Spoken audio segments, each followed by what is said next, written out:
Greetings and welcome to Old Drunken Discography, where old friends, fans come together, BS, argue, occasionally agree, and discuss a musical artist. I'm your host, Jason. With me is Tim Let's rot. and Bill. Rotten roll is not news pollution. Oh, you could have just went with "and roll" and it would have worked so well. Well, that's Yeah, going to be a song coming up too. Top song so, contender, man. Well, I know so what he you, was Safe trying to road. go for, but the flow of it so, would have worked better. Top song contender. you We're know, talking Heartwork. I don't do flow. Obviously not. Hey, you're still pretty fly for a white guy. Hey, and we all know Tim likes to go with the flow. So Oh, I see. That was a Always. good one. That was a good one.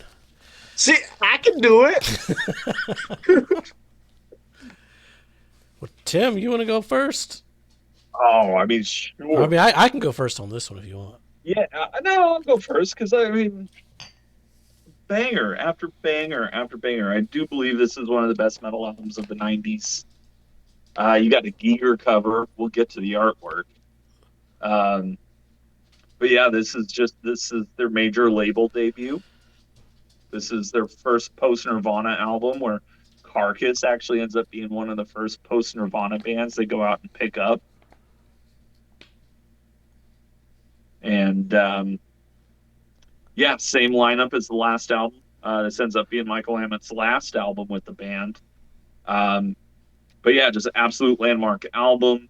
Buried Dreams. I guess I'll look at my notes. Uh, Buried Dreams. I mean, it's all you need is hate. You gotta love those Liverpudlians. Um, the cymbal work on Carnal Forge is fantastic. I love the riffs. No Love Lost and Heartwork were both singles. They were both on Beavis and Butthead. Go back and watch those clips. Um, they're both Which two? bangers.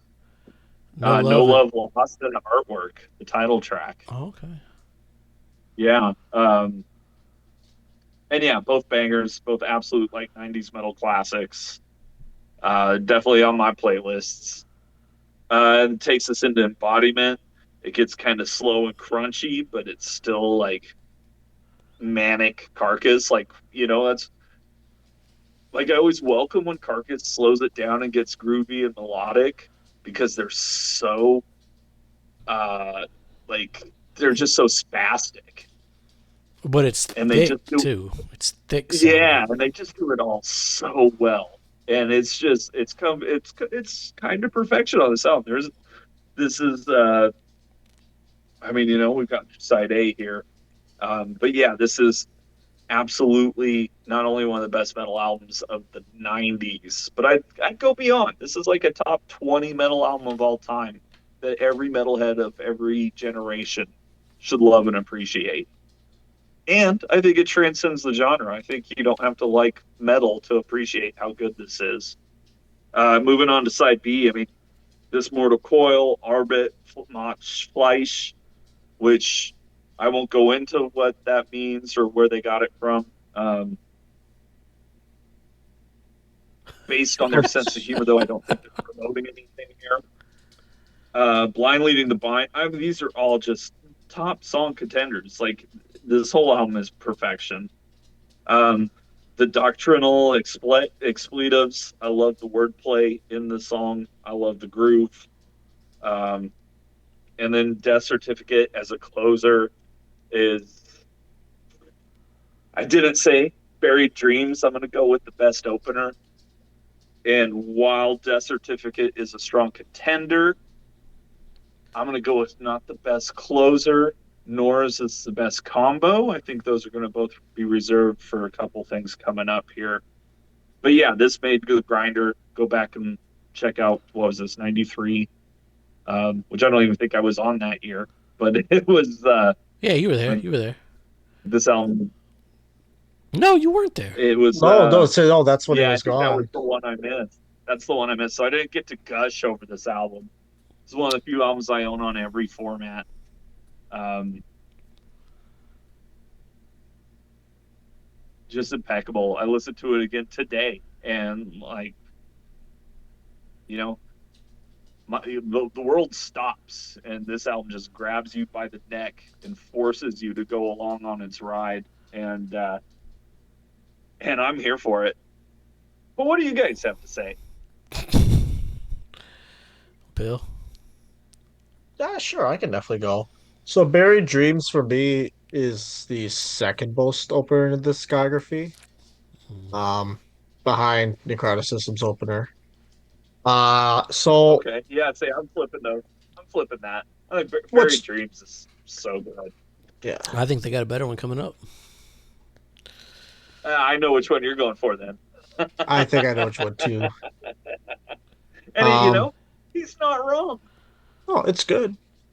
So I will say you mentioned this was major label debut. It's like, oh, like kind of solidified the little light Well, bulb so it I was go. recorded for Earache, but then like after it was recorded is when Columbia came in and kind of picked up the recordings and put it out under that. Did they clean it And up so at all, or Earache was got the this? Sub Pop deal where they're still on the label and they still get residuals and they're still reissuing it. Because like I know for me when I was listening to this, so they definitely feel like they've been refining the sound, they've been maturing as a band. Like it's like, okay, this is what we're doing, and they've gotten better and better each album.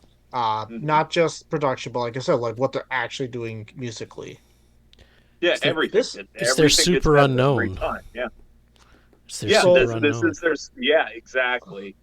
This well, is the super unknown. This is the. I mean, this is the album that is universally hailed as their greatest. We'll get into rankings and stuff here in a minute, and no spoilers, but universally hailed. Like this is a metal masterpiece. which I could definitely see.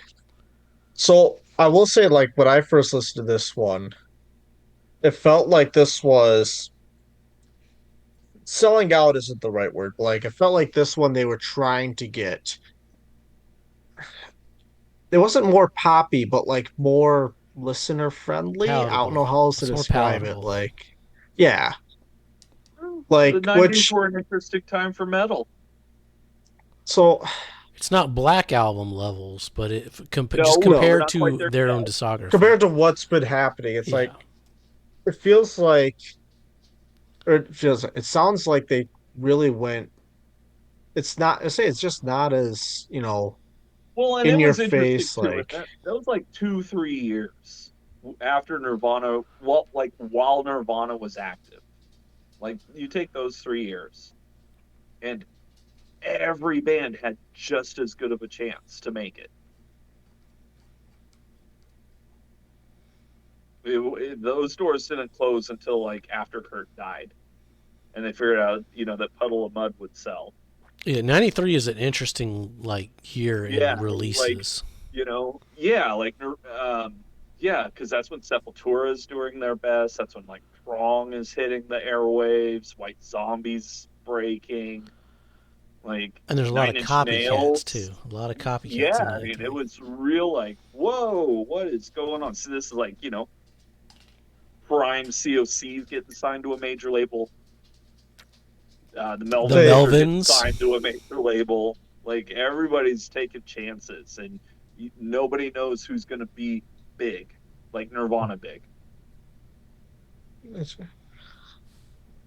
And so, yeah, a lot of bands started cleaning up. so I would say just kind of caught me almost like off guard. It's like okay, this wasn't the progression that I was expecting from the band at See, this point. that's because you're an old school hardcore metalhead. So you're like, you got that first album bias, and you're like, they're sold out with this album. Have you ever been This called that album's in your selling. life, Bill?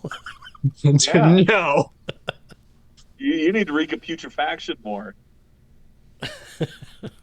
Uh I mean, I will say, I mean, for me, like, potential top songs off of here definitely were Heartwork. Arbeit macht Fleisch, that track 7. Actually, I thought that was really good. I think he sang it in English though, didn't he? Yeah, yeah. Yeah. You didn't Um, read the lyrics on that one? Well, and this is the no. the first one. Well, and I should mention too, this is the first one Bill's not singing on. This is all Jeff.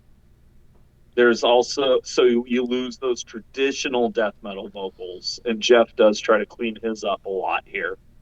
Uh, and yeah, we mentioned Michael Emma is also here. Um, but yeah, this is like I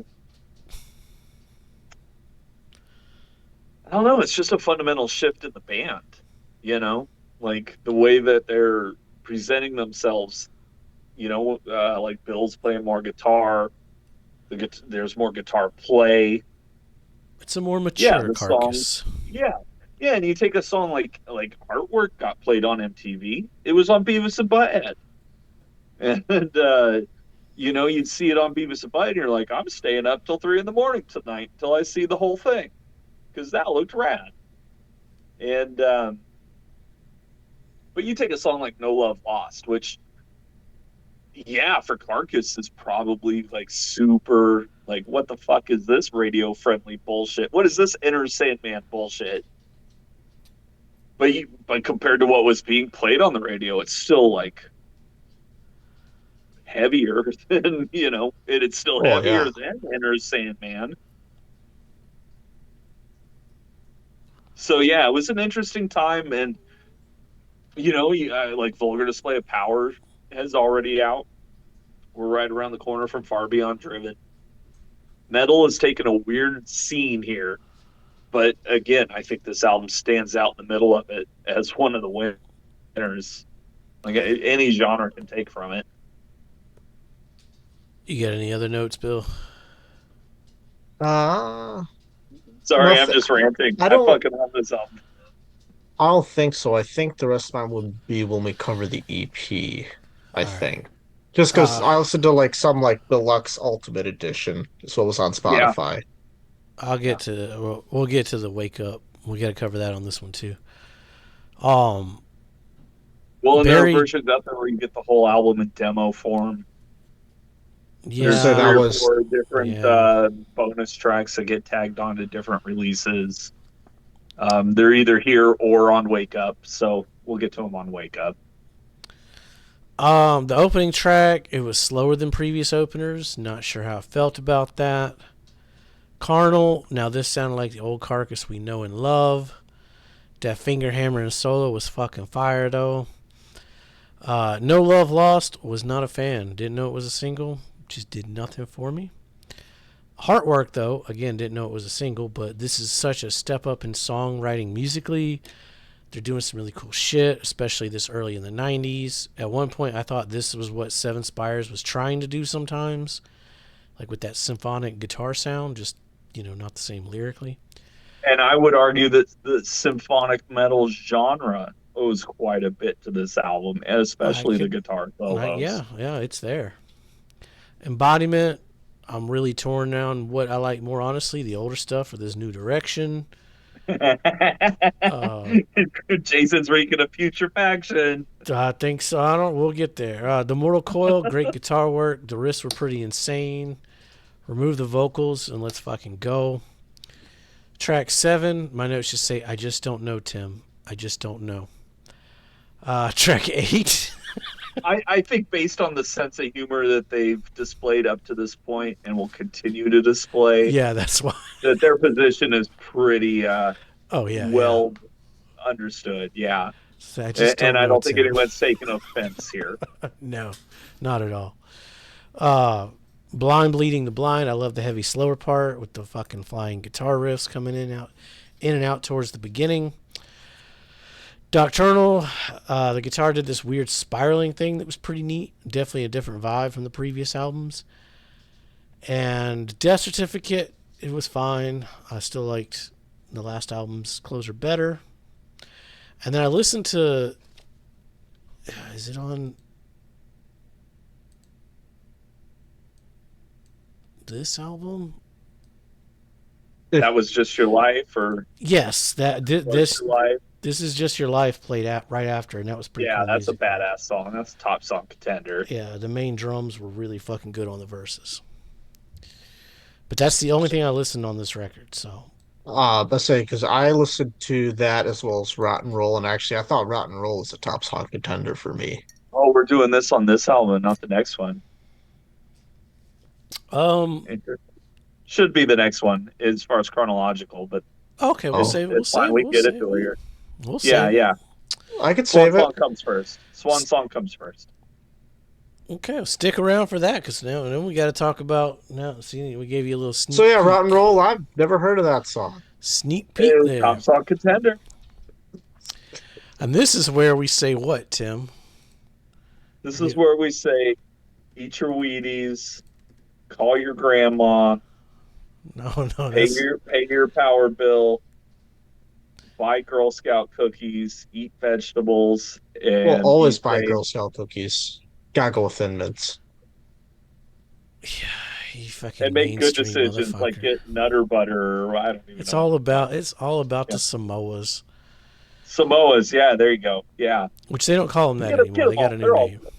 like they're Or like those you got a bad coconut dreams or Yeah, whatever? yeah. Yeah, one. coconut Yeah, dreams, whatever they call them that's now. pretty good. In my Pretty day, good. they were called Samoas.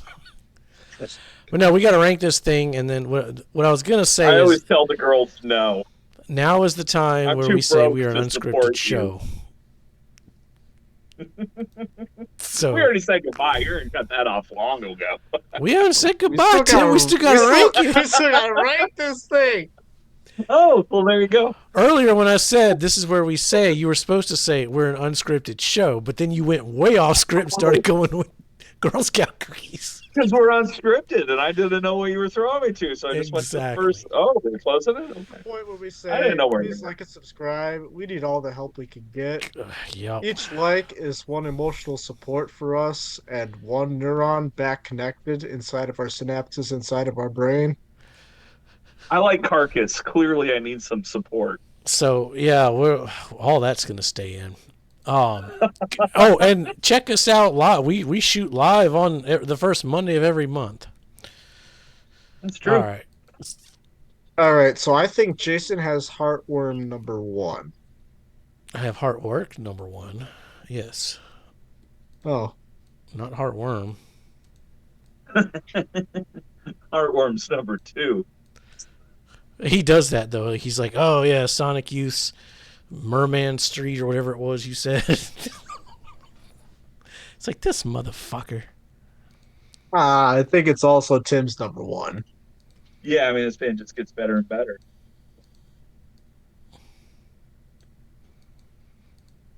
To the point where they're now literally putting out metal classics.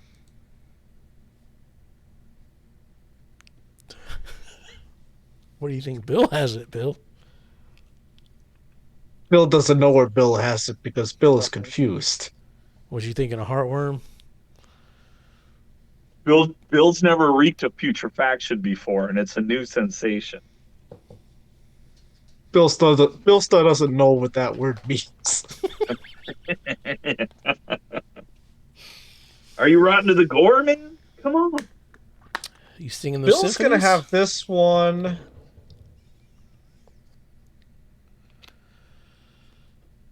Bill's gonna have this one number 2. Because Bill liked a lot of more songs on Necroticism than on Heartwork. And I could see that argument, honestly. I could almost flip those. Color Code will tell all. But I'm not going to flip them. All right. We'll stick around. We're going to talk about Swan Song and the Wake Up EP. Or, sorry, compilation. Oh, wow, yeah. Yeah. So, you don't want to miss that. We'll be slightly drunker than this episode. So, as always, be safe and what, Tim?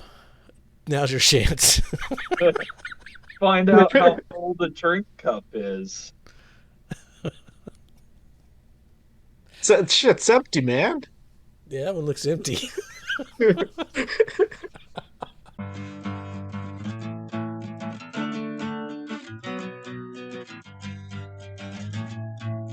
And then you go a little woo, and then a little whoop, whoop, whoop, whoop, whoop. And then it's all, and then you're ready to go again. Y'all come back now, you hear?